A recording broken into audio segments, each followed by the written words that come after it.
I'm Sue Gallagher, and it's nice to be here. No, it isn't. Thank you very much. In this first part of my talk, I'd like you to join me on a journey. I think I'm going to blow it to start with, but I'll get there. Made by Bob, my husband, and me.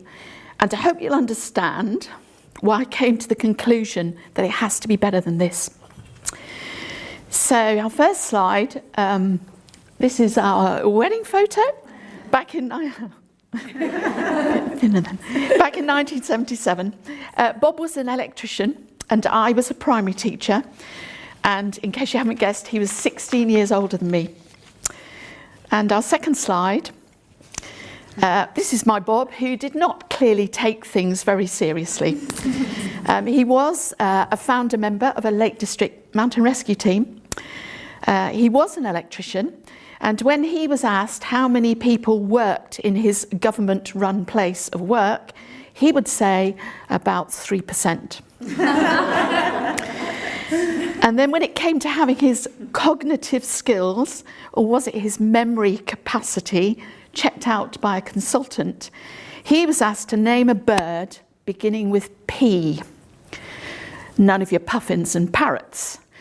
Bob offered ptarmigan. And if you're not familiar with this bird, it does actually begin with a P. So what point was Bob making here to this consultant? I'll leave you to decide. So he was diagnosed with Parkinson's at the age of 59, and he didn't tell me about his diagnosis for 2 years. And by the time of his 65th birthday, it was obvious that the Parkinson's symptoms were taking the toll on him and on me.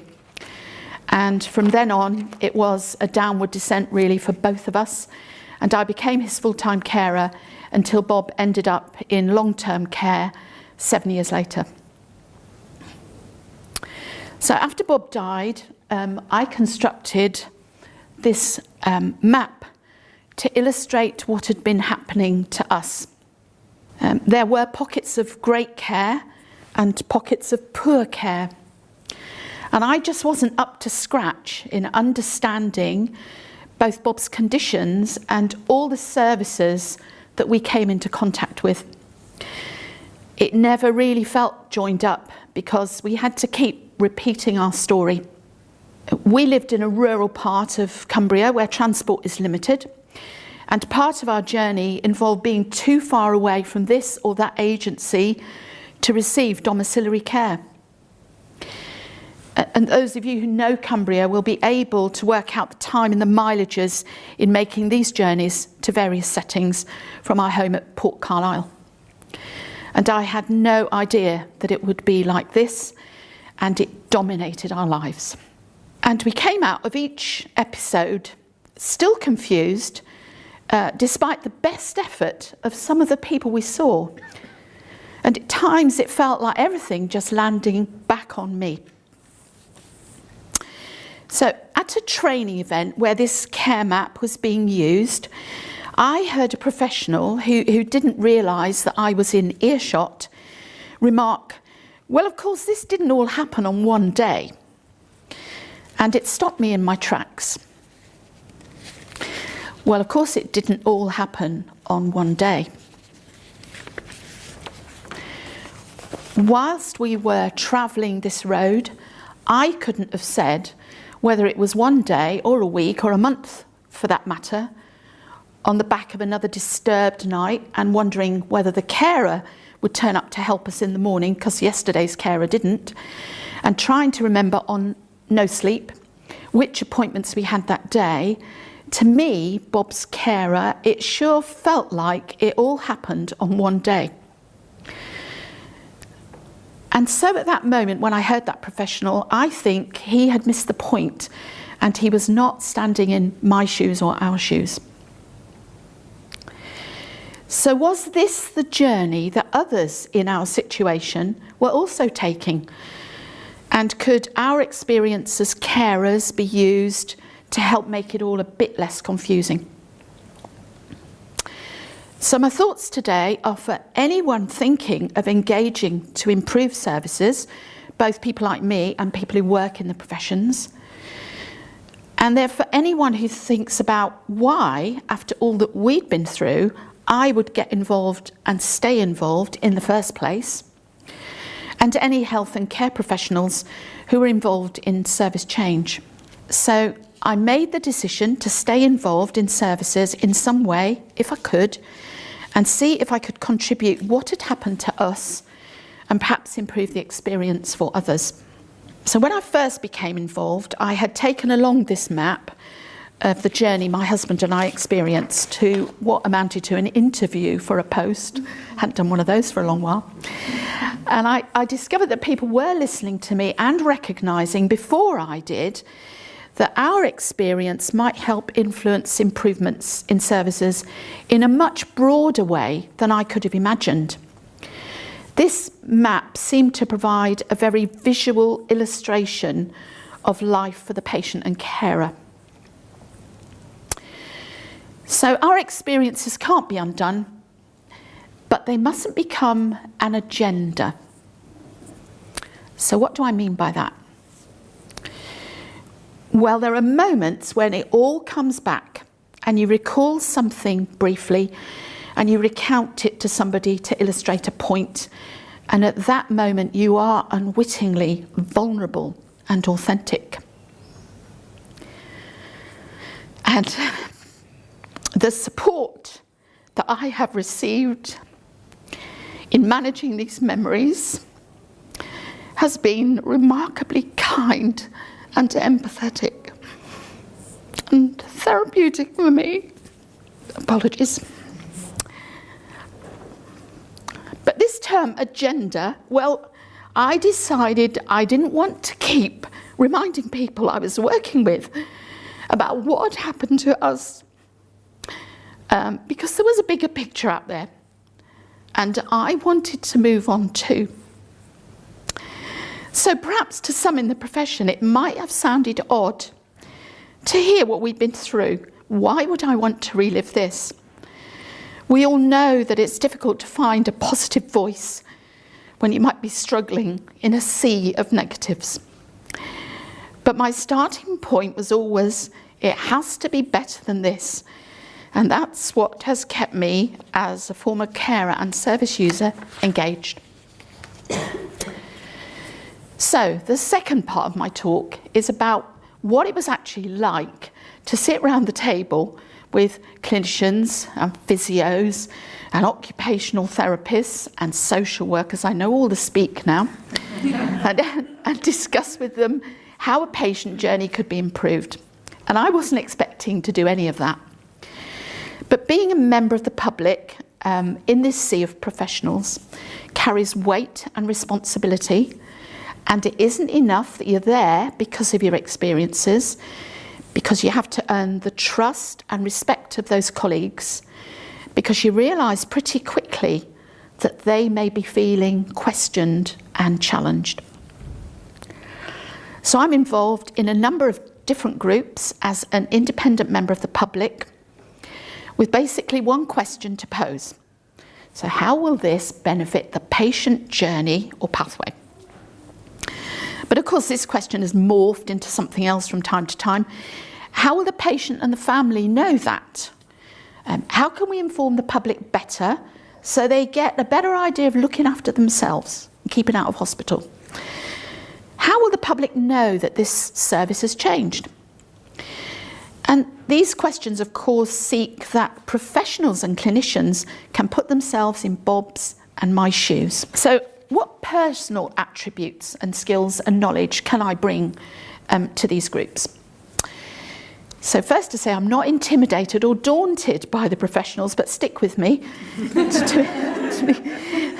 To be honest, whilst I might have felt some nerves at meeting a new group, I didn't need to feel daunted or intimidated because I wasn't. I just sensed that new colleagues were on my side and they were listening, and they acknowledged that a layperson in their midst could be an asset.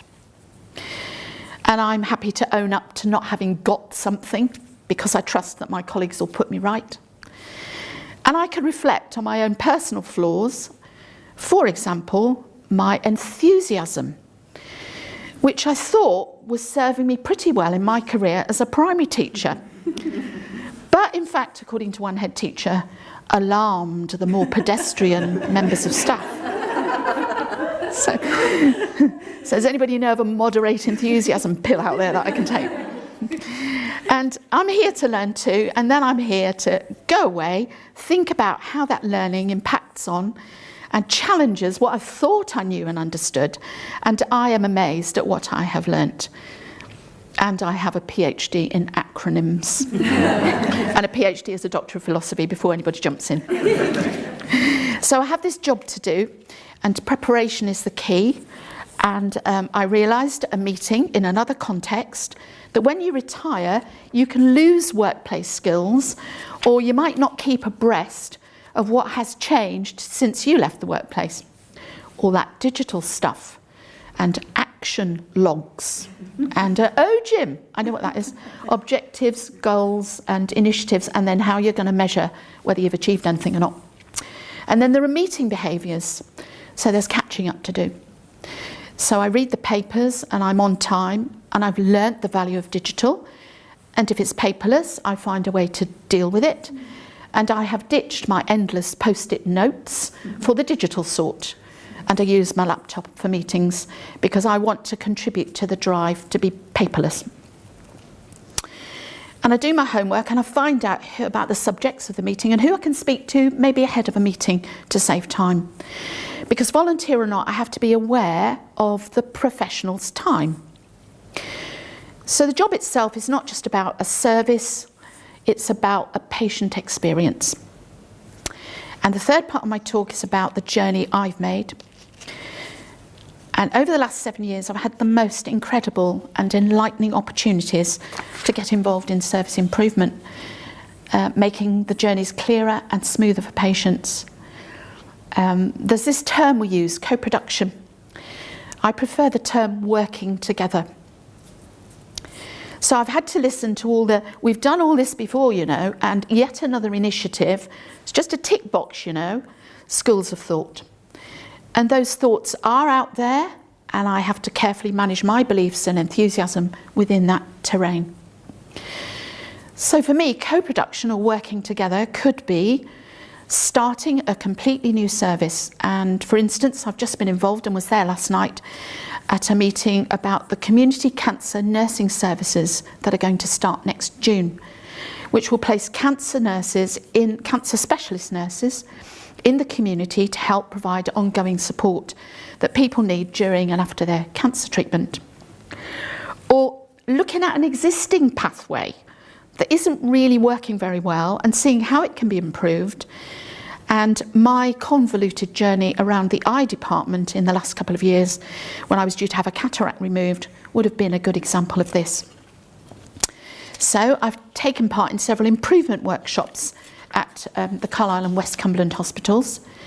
I've learnt how the tools for improvement are used and how small changes can bring about big improvements to a patient pathway. And I've also inevitably listened to that defensiveness when a process has been questioned, or when problems appear to result from an historic culture, but we've always done it that way. But aren't these defences inevitable and part of an improvement process? So the job itself is not about the service, it's about the patient experience. So a couple of examples of contributions I made. The first one is a carer prompt card. So in Carlisle Hospital, we introduced this carer prompt card. It has two sides to it, to enable a carer to be more aware of what causes pressure damage, which is also referred to as bed sores. After all, if we as a family can understand about this, we can help avoid the development of something really painful and serious. Bob had a hospital-acquired ulcer on his heel because his heel was rubbing on the bare ward floor with the Parkinson's tremor, so he couldn't keep his slipper on. But nobody was listening to me then, even though I kept offering ideas to help. I think we were made to feel it was Bob's fault. So the ulcer developed to the point where the flesh was dying and he couldn't walk easily. And eventually we found the right people to help, and the wound was closed up with treatment, but the effects on his walking stayed with him till he died. So here's what was designed to help families understand what pressure care was all about, how they could help at home, making sure somebody mobilised or moved, making sure they checked areas. And I thought that was a really good idea. So how it was used on the ward and it was used in people's homes. So the second way I've been involved is about my cataract operation. So could the booklet of information that you get, this is just the front cover, could this booklet of information given to patients be more user-friendly? So I helped in the discussion of several of these sorts of booklets, which had impacted on my own care, most notably in the eye department. There is nothing in here about how to prepare for your cataract operation if you wear contact lenses, as I do.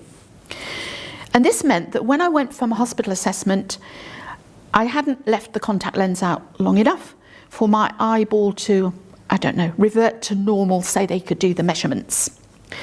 So I had to go back and start the journey all over again. So I was pleased at being involved in looking at the advice in this booklet, but I was always anxious as well because of my own experience, which hadn't been very positive. And the improvements to this booklet are ongoing. Perhaps some of you have had booklets like this about a procedure. Did they explain easily all you needed to know? And I bet once I've left a meeting, I might remembered for asking other tricky questions. So why do you have 4 different forms to fill in then for this process? So can't you just send the information digitally? Could you not have a computer in each cubicle? Do you really have to go up and down the ward looking for one? No wonder there are staff who prefer to rely on paper records. However, my questions are from the base of someone who doesn't actually know the systems, but could become a casualty of the systems when they don't work. So when I was thinking about this talk, I also had one more question in mind. How do I know that I've made a difference? So despite those earlier examples, I still feel a bit unsure about whether I have made a difference. People out there, my colleagues, valued colleagues, some of you here, say nice things. And given that I wasn't expecting to do this when I retired, I thank you for being so appreciative of my time. And they say things like, "We're glad you were here." And I'm thinking, why? And they tell me, "You made us think." And I'm thinking, about what? And then they say, "I asked the questions they wanted to ask." So what were they? And then they say, "I made it okay for a member of the public to sit at the table with professionals, clinicians, and not pose a threat or a challenge or make them feel uncomfortable." So how did I do that then? Why do I want to know how, if I've made a difference and how? Well, it's simple. When I talk with friends and other members of the public, they always ask me about what I do. And then they say, "So did you feel any difference? You made a difference. Can you give us an example?" So some more specific examples would be a great help to me as I continue to make something positive out of our negative experiences, and when I'm flying the flag for patient engagement. I've had the chance to get involved, and I believe that chance is out there for any one of us to get involved and perhaps make a difference or a positive change for others. Thank you.